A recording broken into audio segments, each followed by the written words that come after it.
Hey legends, it is Alita here for this week's, I was going to call it Terrible Tuesday, but it's not.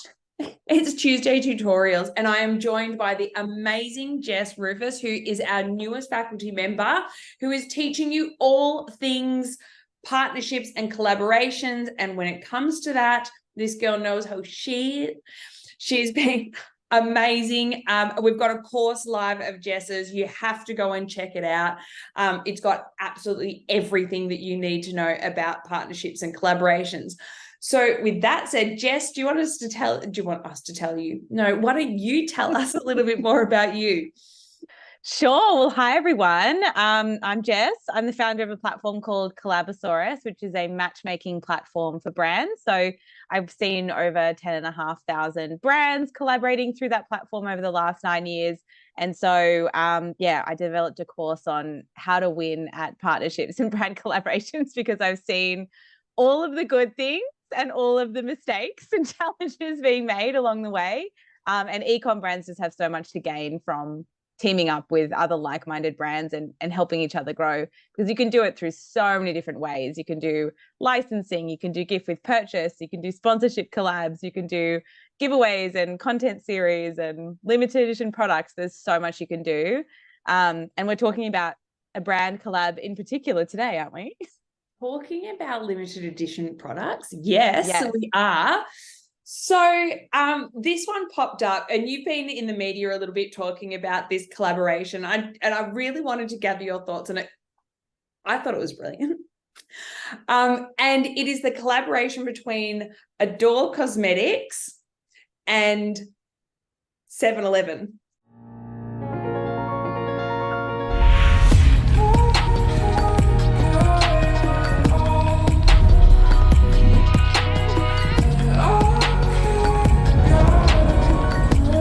There's a new name in beauty.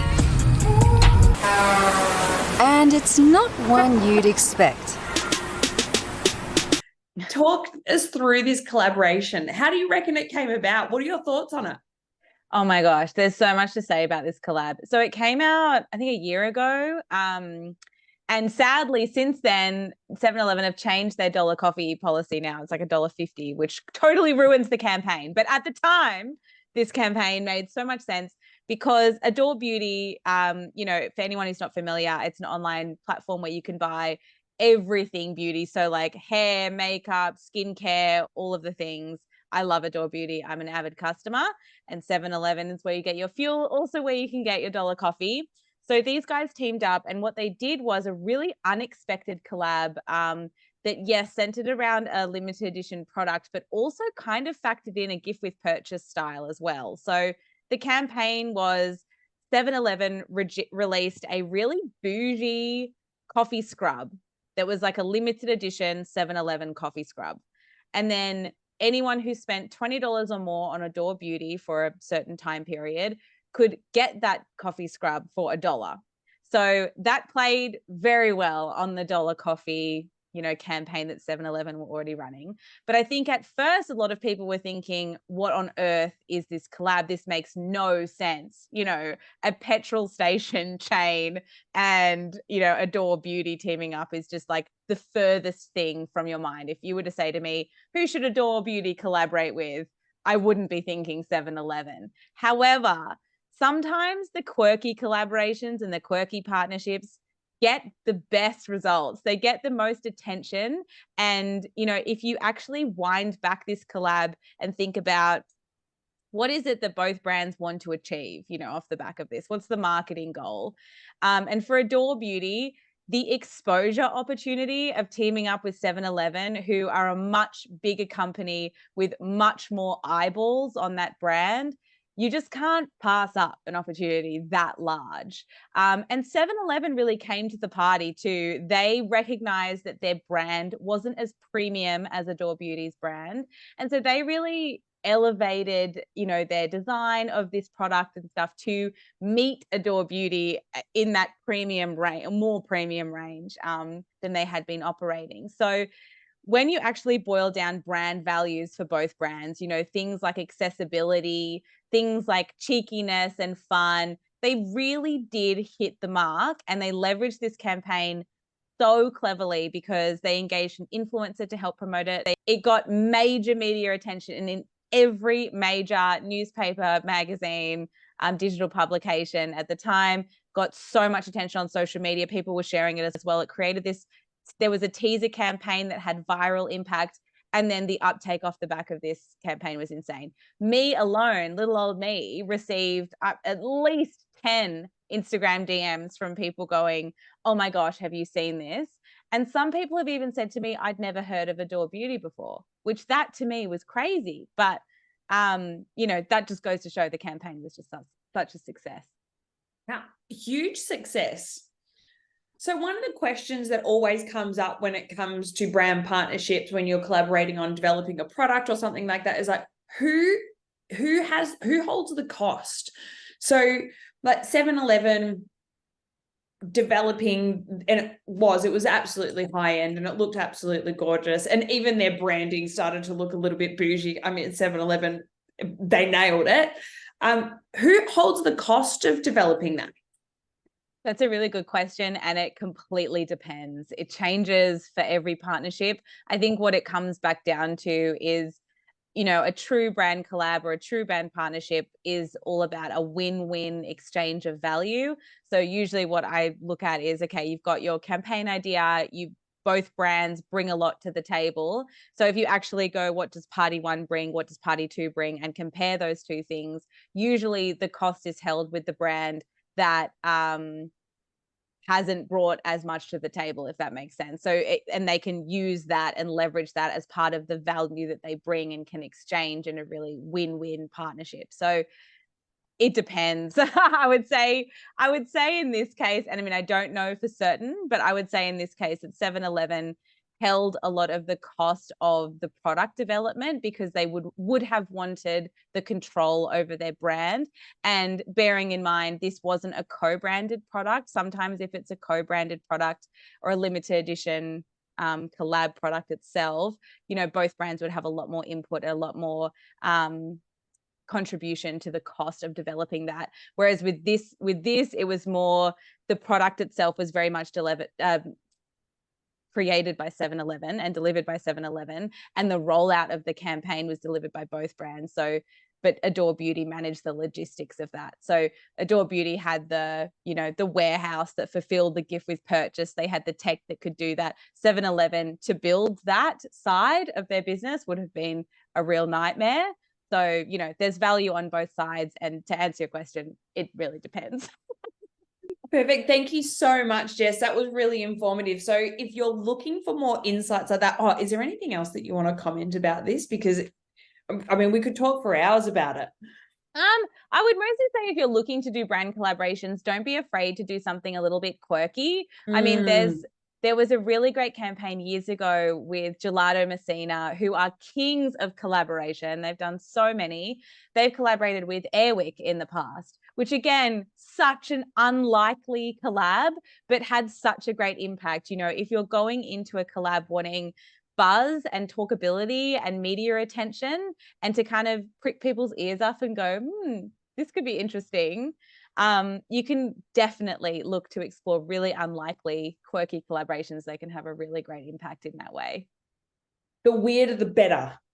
Yeah, in some cases. Unless it's, of course, Crocs and Balenciaga, which... Yeah, I didn't love that one. A collaboration nobody asked for. Yeah. Actually what was funny is the talk about the Nike Tiffany's collab. So that one is actually, it's not an unlikely partnership. That one makes sense to me. I go, yeah, amazing. That's going to be amazing. But the execution of that collab wasn't so amazing. And that was the talk of the town around that collaboration, was that it missed the mark. So there's so much opportunity with brand collaborations, but there's a few things you need to kind of consider. And I think at the end of the day, you've got to really look at what you want to achieve off the back of a collab. What's your actual goal? Because if your goal is to look cool by teaming up with a brand like Tiffany's, for example, but don't actually pay attention to the customer and the value to the customer that you're bringing, you're going to miss the mark hands down every single time. Whereas if you actually look at, what you want to achieve, whether that's talkability and maybe sales isn't top of your list, it's more about, exposure and reach and alignment and creating something fun and engaging for the customer, like the Adore Beauty 7-Eleven collab, that way always hits really well and sees so much more success. So don't forget about the customer. Yeah, so important. So important. I think Miller Lite did a really cool collaboration with New Balance. They knew that I think dads were their main customer segment. And what's the ultimate dad shoe? Well, that's a New Balance. The white one with the blue outline. That was amazing. They made stubby coolers out of what looked like the back of a shoe. Talk about knowing your customer. Yeah, that was a really cool one. Yeah, so that was done in the US, of course. So, all right. So you want to get started. Let's say I want to get started on doing a collab. What is the first thing that I need to do? Look at your marketing goals. What do you actually want to achieve off the back of a collab?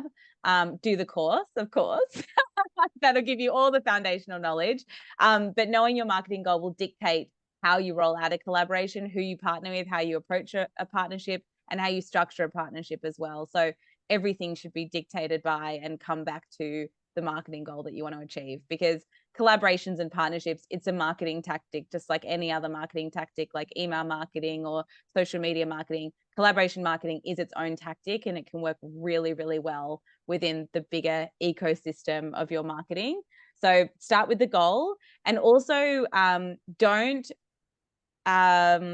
dismiss brand collabs down the bottom of your priority list just because 90% of the time they don't involve cash exchange, because the stats are out in that if you collaborate 5 or more times a year, it increases your revenue by 17% and costs you nothing. That's an American Express report. That's not even my own report. So that's for Australian companies specifically. And I'm sure since that report's come out, advertising costs have risen.